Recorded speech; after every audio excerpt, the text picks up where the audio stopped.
Hi everyone, Tim the Plane Man here, and welcome to Plane Time ArduPlane Object Avoidance Edition.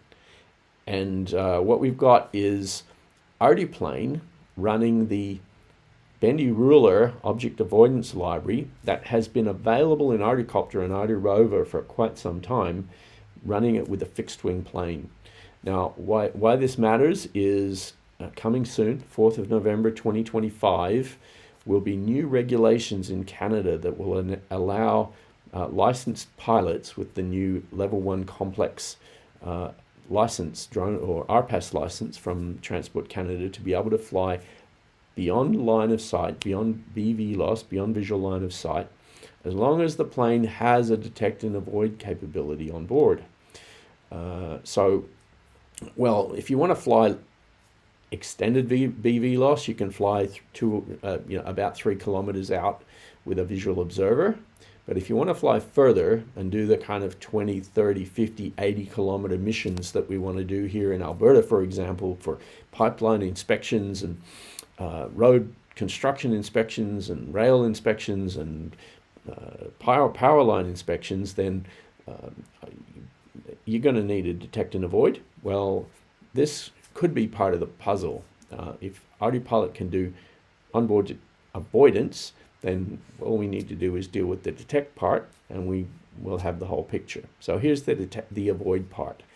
What I've done is I've created this branch here on ArduPilot based on master, where I've pulled in the ArduPilot object avoidance library and linked it into plane. And what I'm going to do is I'm going to demo with 3 vehicles the detect and avoid capabilities of ArduPlane. And so what we've got here is we've got sort of a simulated environment where we've got different obstacles in the sky. You just saw a plane fly by, we've got a bit of cloud floating by, some weather on the map, and what we're going to do is we're going to fire up 3 planes because not only do we want to be able to avoid clouds and birds and helicopters and regular planes that might come in through ADS-B, it's going to be fundamental, and when we start to do this kind of thing, that we could have other drones in the sky. And if other drones are sending Mavlink, then we want to be able to detect them and not hit other drones as well as other things in the sky. So let's go and just start up some vehicles.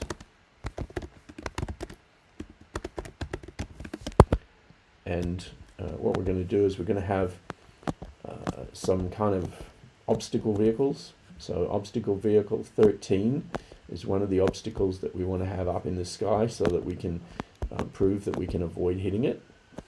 We want to have another obstacle. Now we've got obstacle vehicle 12, and now vehicle 12 is going to take off and start flying. And both of those vehicles are basically flying the same mission, and by just staggering the takeoff, I sort of create, and you'll see it as we go through it, kind of a situation where because they're flying exactly the same mission, we're probably going to have collisions, which we want to avoid. The last thing we've got is we've got some fences, and so what I've done is, we need to go to vehicle 11, which is our avoidance vehicle. And we're going to have a look at the fences. So what I've done is I've put some geofences in here where there are different areas in the flight path where we want to avoid obstacle 11 needs to avoid hitting. So what we'll do is we'll just take vehicle 11 off. We want to do mode auto. And so vehicle 11 will start flying. And what we have with vehicle 11 right away is it's going to be a fair way away from vehicle 13 and 12. But because of the path that the mission takes, what we have right in the way of vehicle 11 as it starts heading towards the main flight area here is we have this circular fence that's right smack on the flight path that the plane is going to fly directly into, and absent object avoidance with standard ArduPlane, it would actually hit that fence and do an RTL. But we don't want that. What we want to do is be able to avoid the obstacle, fly around it, and then continue our mission safely. So as you watch here, the plane is going to fly towards it, and it's detected that there's an exclude fence there, and it's basically calculated a path using the bendy ruler algorithm that flies around that exclusion fence, and once it's past it, it will reset back to mission 2 and continue on with the mission. And in a second, hopefully we'll see, there it is, avoid cleared. So it cleared that obstacle, went around it safely, and then continues on to the mission without having to do an RTL because it didn't hit the fence. So that fence there was maybe simulating a cell tower, which is definitely a thing that we're discovering can be a real problem for vehicles flying BVLOS. Cell towers are below the typically almost right up to the 400 feet limit that we're allowed to fly. You're almost guaranteed to hit them. And well, if we can just drop exclusion fences around each cell tower, then object avoidance will avoid it. So next, what we're going to do is we're going to see what happens if as the plane is flying, after it kicks past this mission item here, and I'm going to do probably is I'm going to drop a bird. Let's say a bird flies up into the path of the plane. And for some reason, I'm not sure why, that doesn't always work. We're going to drop a bird, and the bird didn't appear. Okay, I'm going to drop a cloud. There we go, there's a cloud, and some weather drops in front of the plane. The plane immediately flies around to avoid the cloud, tracks around it because it's still trying to head for its mission. But what I think is going on here is that it's found that there's a plane flying in the wrong direction. So it's, okay, it's flown around the cloud, and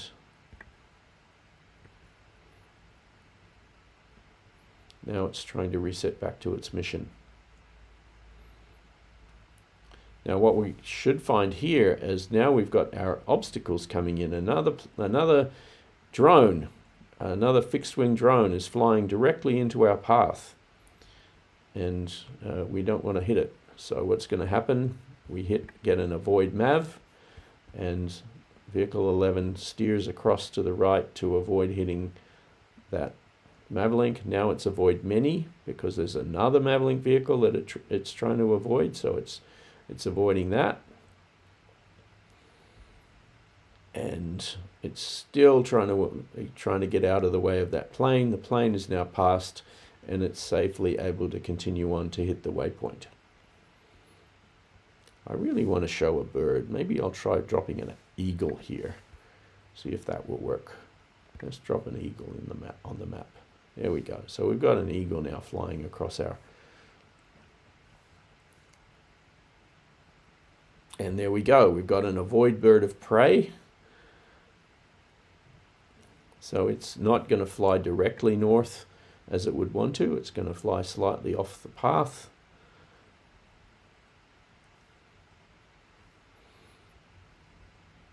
Safely avoiding and not going near that eagle that just flew up out of nowhere into the path of the vehicle. The last one we want to do now is, if all goes well, as we're tracking north, we should find that both of those other planes that are flying missions in the same area are going to spin around and turn back towards us and create a situation where we might have a potential mid-air collision, which we really don't want. So hopefully those vehicles will track across, create obstacles, get detected, and get avoided. Let's see how that works. Yes, we've got an avoid MAV kicking in right now. So vehicle 11 is maintaining a track where it is avoiding that both of those vehicles actually.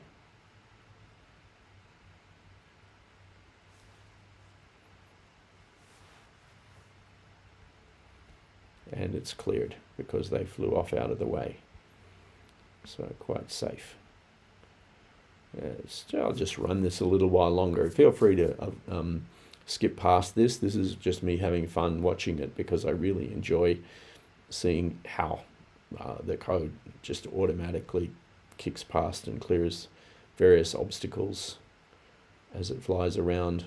I think what should happen next, see this exclusion zone that I've set up here on the map? Vehicle 11 should be planned to fly through that and should avoid it, I think. Yep, there we go. It's avoid exclude. So it's basically going to detect that there's an exclusion zone. Who knows, maybe a construction crane in the middle of that quarry is too high and we want to be able to avoid it. So we're going to fly around the obstacle safely, and once we're safely around it,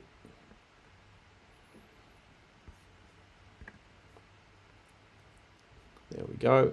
We've reset back to, no, it's still saying that it's got to be careful, watch out for vehicle 12. So it's avoiding vehicle 12 at the moment. And now it's kicked back into auto, so I think that means we're clear because vehicle 12's flown off out of the way. There we go, and it's cleared. Now I think what might happen when it kicks around the corner is that it might find that that other plane is too close. Yes, it is. So it's basically flying a little wide to avoid getting too close to that vehicle 12. And we're clear again, but maybe as we turn again, we'll find we're a little too close to the other vehicle. Let's see. Yep, when we fly around, it's basically deciding it can't take the direct path it wants to take because that vehicle is too close. So it's flying off to one side just to avoid getting too close to that vehicle 12.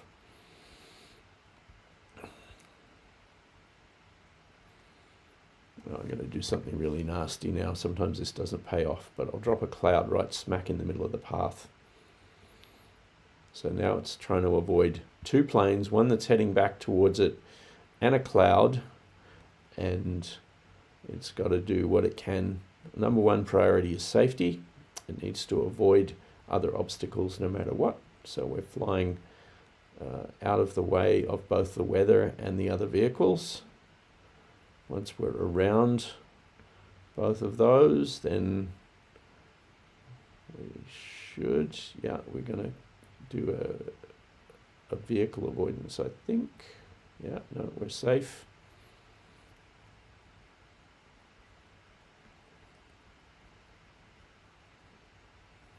Avoid the vehicle, avoid the weather.